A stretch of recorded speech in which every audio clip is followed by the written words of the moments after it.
আপনাদের বাড়িতে থাকা বিড়ালের মতোই দেখতে এই লাল রঙের যে প্রাণীটা দেখতে পাচ্ছ, এর নাম হচ্ছে রেড পান্ডা। পৃথিবীর বুকে যত ধরনের এই লাল রঙের রেড পান্ডা রয়েছে, তার মধ্যে 1/3 রেড পান্ডা কিন্তু পাওয়া যায় চীন দেশে। এই চীন দেশে এই রেড পান্ডা পাওয়া যাওয়ার প্রধান যে কারণ হচ্ছে সেখানকার আবহাওয়া। এই রেড পান্ডাগুলো যে রয়েছে, এগুলো খুবই লাজুক। এরা খুব ঠান্ডা আবহাওয়ায় থাকতে ভালোবাসে। আর চীনের এই সব জায়গাগুলিতে প্রচুর পরিমাণে ঠান্ডা পড়ে। এখানকার পানি বরফে পরিণত হয়ে থাকে। তাই এই যে রেড পান্ডাগুলি রয়েছে, এগুলো সবচাইতে বেশি চীনের এই সব পাহাড়ি অঞ্চলে থাকতে ভালোবাসে।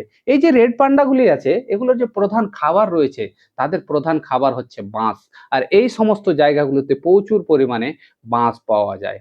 আমরা জানি রেড পান্ডাগুলো যেমন বাঁশ খেতে পছন্দ করে, মেয়েরাও কিন্তু বাঁশ পছন্দ করে, কিন্তু সেটা দেওয়ার জন্য। সবচাইতে দুঃখের ব্যাপার হচ্ছে এই যে সুন্দর লাল রঙের রেড পান্ডাগুলি দেখছো, এগুলোর যে জীবনকাল বা আয়ু থাকে সেটা খুবই অল্প। এদের জীবনকাল হয় মাত্র 8 থেকে 10 বছর। এর মধ্যেই তাদের বাচ্চা থেকে বড়, বড় থেকে বয়স্ক, আবার সেখান থেকে মৃত্যু, এই টাইম পিরিয়ডের মধ্যেই কিন্তু সেটা করতে হয়।